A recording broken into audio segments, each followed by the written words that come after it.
नमस्कार। डीएम के ब्लॉकेजेस क्या हैं कि वो रीयूनाइट नहीं हो पा रहे? क्या प्रॉब्लम आ रही है?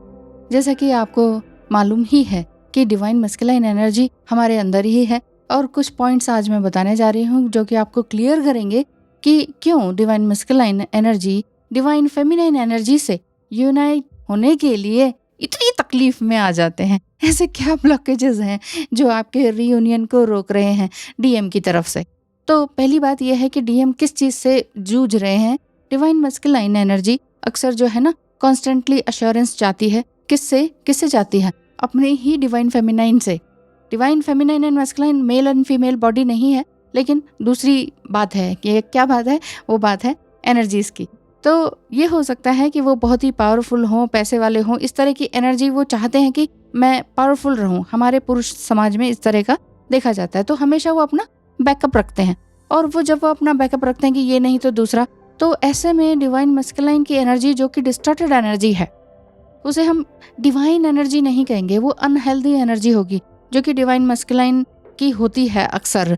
तो जब वो बैलेंस नहीं है तब की एनर्जी है। तो ये स्टेबल रिलेशनशिप नहीं बनाना चाहते हैं, बार बार ऑन ऑफ की सिचुएशन हो जाती है और अपने ही स्टेटमेंट्स पर टिकते नहीं है। आज कहेंगे ये, दूसरा कहेंगे वो, फिर अपनी ही स्टेटमेंट को कहेंगे कि ये मैंने कब कहा था। तो ऐसी एनर्जी उनकी रहती है कि आप सोचते हैं कि भाई कैसे संभाला जाए इनको। तो इस तरह से एक्चुअली उनके अंदर क्या होता है, फ्यूचर का डर रहता है, अकेले रहने का डर रहता है, आपको छोड़ देने का डर रहता है और चाइल्डहुड वुंड्स है ना, उसको छुपाते रहते हैं। तो जब वो दुनिया से उन्होंने कुछ नहीं कहा तो आपसे भी कुछ कहते नहीं है। एक सप्रेस्ड एनर्जी है जो कि आपसे भी नहीं बोल पाते। स्पिरिचुअल जो डिवाइन मस्कुलाइन एनर्जी है उनकी बात बिल्कुल अलग है, वो बिल्कुल अपोजिट रहते हैं। वो बहुत ही हिम्मती होते हैं, बहुत ही शांत रहते हैं, शांत स्वभाव के साथ अपने सारे काम करते हैं, भक्ति भाव से रहते हैं, अपना स्पिरिचुअल वर्क कर रहे होते हैं, इवन सोल पर्पस भी उन्हें मालूम होता है और शिव शक्ति क्या है और ये ट्विन फ्लेम जर्नी क्या है ये भी उन्हें मालूम होता है। तो अगर आपके डिवाइन मस्कुलाइन स्पिरिचुअल एनर्जी में है फिर तो आपको ये जानने की जरूरत नहीं है। लेकिन डिवाइन मस्कुलाइन अनहेल्दी एनर्जी में है या डिस्टॉर्टेड एनर्जी में है, बहुत ज़्यादा ऑन ऑफ करते हैं, लैंग्वेज भी अजीब अजीब से बोल लेते हैं, समटाइम तंग करते हैं, परेशान करते हैं, तो ऐसे में ये उनके जो सप्रेस्ड एनर्जी है इस वजह से वो आपकी तरफ नहीं आने पाते हैं। बाहरी एनर्जी में आडंबर तो दिखाएंगे, यानी कि प्रिटेंड तो करेंगे कि yes I am this and I am that. लेकिन डिवाइन फेमिनाइन को अगर ये लगता है ना कि अरे भाई ऐसे ही चलता रहेगा तो कैसे, मैं क्या ऑप्शन हूँ, मैं इस गेम का पार्ट नहीं बनना चाहती कि तुम ये छोड़ो तो फिर तब मुझे एक्सेप्ट करोगे, या ये भी और मैं भी, ऐसा नहीं चलेगा। तो डिवाइन फेमिनाइन इस तरह की एनर्जी में 3D लेवल पर भी नहीं होती है। वो कहती है या तो मुझे स्वीकार करो या बिल्कुल ही डिनाई कर दो।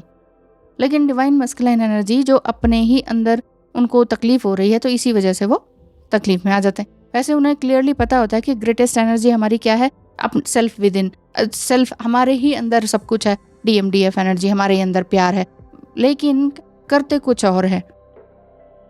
अपने आप को पावरफुल एंड इम्पोर्टेंट दिखाना चाहते हैं, तो वो दिखाने के लिए वो कुछ भी फिर हरकतें कर देते हैं। दूसरा पॉइंट, डिवाइन मस्कुलाइन जो आपके हैं डिस्टॉर्टेड एनर्जी में है, कहते तो DM ही है ना, तो डिवाइन है तो ये आपको मालूम ही है, डिवाइन जर्नी है ये भी आपको मालूम है, लेकिन डिवाइन मस्कुलाइन को ये नहीं मालूम है। समटाइम 3D लेवल पर वो रहते हैं लेकिन उन अंदर ही अंदर उनकी बात वो कचोटती है कि मुझे यहाँ नहीं रहना, मुझे कुछ और करना है। इसी वजह से वो लोगों के साथ एज यूजुअल तो बिहेव करते हैं, लेकिन डिवाइन फेमिनाइन के साथ ट्रूली बिहेव करते हैं। जैसे बाहर बर्थडे वगैरह मना लेंगे, लेकिन डिवाइन फेमिनाइन का बर्थडे वो भूल जाते हैं या वो कहते हैं इसमें क्या रखें।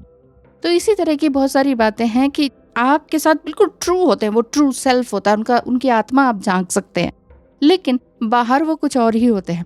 तो ऐसे में आपको लगता है कि ये तो गोस्टिंग कर रहे हैं, ये कुछ और कर रहे हैं, ये मुझे बेवकूफ़ बना रहे, चीट कर रहे हैं, ऐसी बातें आपके अंदर आ जाती हैं। एक्चुअली डिवाइन मस्कुलाइन जो डिस्टॉर्टेड एनर्जी में है वो थोड़ा सा अपने कंफर्ट जोन में रहना ज़्यादा पसंद करते हैं, प्रिटेंड करना ज़्यादा पसंद करते हैं, इसीलिए वजह से झूठ बोल देते हैं क्योंकि आप बहुत सारे सवाल करते हैं। डिवाइन फेमिनाइन के पास सवाल बहुत होते हैं, हाँ बताओ, अब बताओ, नेक्स्ट मूव बताओ, अपना कमिटमेंट बताओ, यस और नो बताओ, कुछ तो बताओ। तो फिर वहाँ वो चुप्पी साध लेते हैं कि नहीं भैया मेरे बस की नहीं है, मैं कुछ नहीं तुम्हें बोल सकता हूँ। तो डिवाइन फेमिनाइन वो यही परेशान हो जाती है कि भाई तुम कुछ बोलते नहीं हो, इधर उम्र बीती जा रही है, इधर सारा समय जा रहा है, सोसाइटी एंड पेरेंट्स का प्रेशर होता है, या मेरे ही माइंड में अगर कुछ भी ऐसा नहीं है, मैं भी काफ़ी फ्री हूँ, तो मेरे ही माइंड में तो वो है ना कि भाई तुम पर ट्रस्ट किया जाए कि नहीं। तो इस तरह की बात होती है। लेकिन डिवाइन मस्कुलाइन जो कि अभी डिस्टॉर्टेड एनर्जी में, उन्हें पता होता है कि हाँ मैं इसके ऊपर ट्रस्ट करता हूँ, कुछ भी हो जाए दुनिया दर की उधर हो जाए, डीएफ मेरी है तो मेरी है, कोई भी मुसीबत हो जाए मैं इसी के पास आऊँगा, ये उन्हें पता होता है। लेकिन आपको इन चीज़ों का बुरा लग जाता है कि ये हमेशा कंफर्ट जोन में क्यों चले जाते हैं, फिर मुझे छोड़ के वो कार्मिक के पास क्यों चले जाते हैं। तो इस तरह की बातें होती हैं। तीसरी बात ऐसी है कि डिवाइन मस्कुलाइन एनर्जी को 3D वर्ल्ड में डीएफ एनर्जी से रीयूनाइट होने में क्या बातें रोकती हैं। वो ये है कि डीएम एनर्जी अक्सर कॉम्पिटिटिव होती है, जितना वो जानते हैं उतना दिखाते नहीं है और बिहेव ऐसे करते हैं डीएफ के सामने कि समटाइम वर्बल अब्यूज़ भी हो जाता है, समटाइम फिजिकल अब्यूज़ भी हो जाता है। ऐसा देखा गया है, सच में ऐसा देखा गया। वो rare of the rarest case है कि स्पिरिचुअल है और rare of the rarest case है कि बीटिंग तक भी हो जाती है। सच में ऐसा हो जाता है। आप ये मत कहिए नहीं आप तो बकवास कर रहे हैं। तो अब जैसा लग रहा है आपको आप समझ सकते हैं। एक्चुअली वो ये समझ सकते हैं, वो समझते हैं कि यस कि प्यार मेरे ही अंदर है। वो कंपैशनेट दूसरी तरफ होते हैं। वो एक टाइम आपको कुछ गलत बोलेंगे, इतना गंदा बोल देंगे कि आपकी एनर्जी सारी की सारी ड्रेन हो जाएगी। आप कहेंगे मैं तो भैया इतना अच्छा काम कर रही थी और इन्होंने आके ऐसा कर दिया। इतनी ड्रेन हो जाएगी कि आप डिप्रेशन जैसी स्टेज पर फिर से आ जाते हैं। लेकिन फिर वो आते हैं, कंपैशनेट एनर्जी होती है, फिर वो आते हैं, सॉरी बोलते हैं, माफ़ी मांगते हैं, रोते हैं। तो क्या है यही तो चीज़ है, यही तो ब्लॉकेज है। अच्छा, फोर्थ ब्लॉकेज में ये बात है कि क्यों रीयूनाइट होने से वो तकलीफ में आते हैं। उससे पहले मैं ये बता देना चाहती हूँ कि अक्सर जो अगर आप स्टार सीड हैं, आपको स्टार गेजिंग पसंद है, इस दुनिया में फिट नहीं बैठ रहे ऐसा लगता है, इस नेक्स्ट बर्थ में आप यहाँ आना नहीं चाहते हैं ऐसा लगता है, तो आप स्टार सीड हैं। कौन से स्टार सीड हैं और आपको जानना है तो आपका धरती पर क्या मिशन है एज ए स्टार सीड, तो ये आप जान सकते हैं अब एस्ट्रोलॉजिकली ही। जी हाँ, आपकी ही date, time and place of birth से आप ये जान सकते हैं। तो कैसे जानेंगे? तो स्क्रीन पर दिखाए नंबर पर मैसेज कीजिए, हिंदी या इंग्लिश में, फी स्ट्रक्चर जानिए। इसके बाद 3 to 4 डेज में आपको रिकॉर्डेड ऑडियो में एस्ट्रोलॉजी का काम दे दिया जाता है। चलिए back to the topic. Fourth कौन सा पॉइंट है जहां पर चौथी बात कौन सी है जहां पर डिस्टॉर्टेड डिवाइन मस्कुलाइन के लिए कनेक्शन को फुली एक्सेप्ट करने में बहुत तकलीफ आती है, क्योंकि वो अपनी रियल फीलिंग को तो शो करने में डरते हैं। इसी वजह से डिवाइन फेमिनाइन को वो समटाइम वीक लगते हैं या फ्रजाइल लगते हैं कि यार ये आत्मा है, ये जीवित है। इवन मैं तो ये कहती थी तुम तो मृत आत्मा हो। तो इस एंगर में आप ये देख सकते हैं कि आप उनका एंगर एंड ईगो को भी इसी टाइम में जान सकते हैं। बहुत कुछ होता है, बहुत कुछ हम दोनों ही एक दूसरे को बोलते हैं, DF energy and DM energy दोनों ही एक दूसरे को ढंग से सुनाते हैं, ये बात है, लेकिन हर्ट करते हैं जिसे कहते हैं, लेकिन इवेंचुअली रीयूनाइट ज़रूर होते हैं। एक्चुअली वो आपकी इन बातों से भी तो आपने भी तो हर्ट किया ना, तो आपने हर्ट किया तो वो भाग के अपने कंफर्ट जोन में चले जाते हैं। वो कंफर्ट जोन उनका कार्मिक पेरेंट्स हो सकते हैं, कार्मिक उनकी पार्टनर हो सकती है, हो सकता है आपके डिवाइन मस्कुलाइन जो कि डिस्टॉर्टेड एनर्जी में है वो मैरिड हैं, ये हो सकता है, और मैरिड लाइफ भी बहुत अच्छी नहीं चल रही है, तो ये भी हो सकता है। किसी किसी की चलती है, सबका अलग अलग है। तो जो पॉइंट्स आपको रेजोनेट कर रहा है वो चीज़ आप देखिए, समझिए।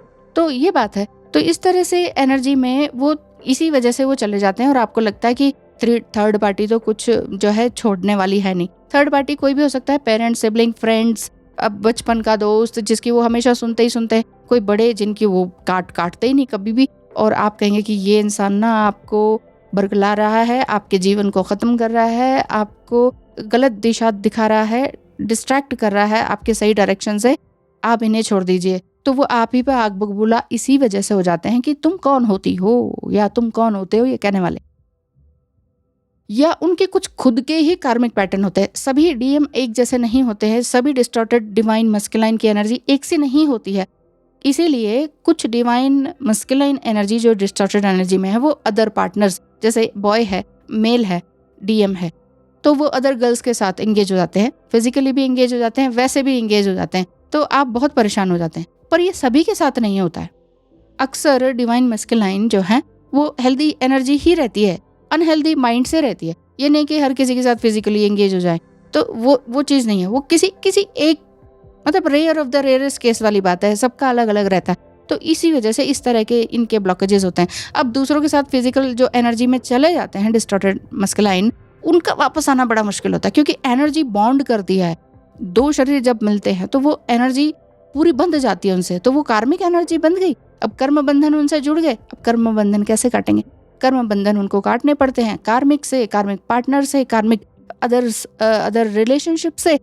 तो वहां पर रियूनियन में बहुत ज्यादा टाइम लग जाता है, बहुत संयम, इसलिए बहुत पेशेंस की जरूरत है। अब आपके डिवाइन मैस्कुलिन बिल्कुल ही स्पिरिचुअल है, तो बहुत अच्छी बात है, बहुत ही कांग्रेचुलेशन है आपके लिए कि आप बहुत लगी हैं कि आपके स्पिरिचुअल हैं डिवाइन मैस्कुलिन। लेकिन कुछ डिस्टॉर्टेड एनर्जी में है, लेकिन इधर उधर एंगेज नहीं होते हैं, फिजिकली किसी और के साथ नहीं है, अकेले में हैं, डिप्रेस्ड हैं, परेशान हैं, और कार्मिक पेरेंट्स हैं, तो वो भी तो परेशानी ही है, वो भी तो ब्लॉकेज ही है। तो इसीलिए इन ब्लॉकेजेस को समझिए और बाहर निकलने की आप कोशिश कीजिए। आप कोशिश करें सबसे पहले, and accept all these things as it is. जब तक हम जो जैसा है वो उसको वैसा स्वीकार नहीं करते ना, तब तक सामने वाला हमें स्वीकार नहीं। यही ब्लॉकेजेस हैं। नेक्स्ट वीडियो में मिलते हैं जल्दी ही। थैंक यू सो मच, धन्यवाद। वीडियो को लाइक शेयर जरूर कर दीजिएगा, और चैनल को सब्सक्राइब कर दिया है? बिल्कुल सही, थैंक यू सो मच। कर दिया है तो बहुत बहुत धन्यवाद। नमस्कार।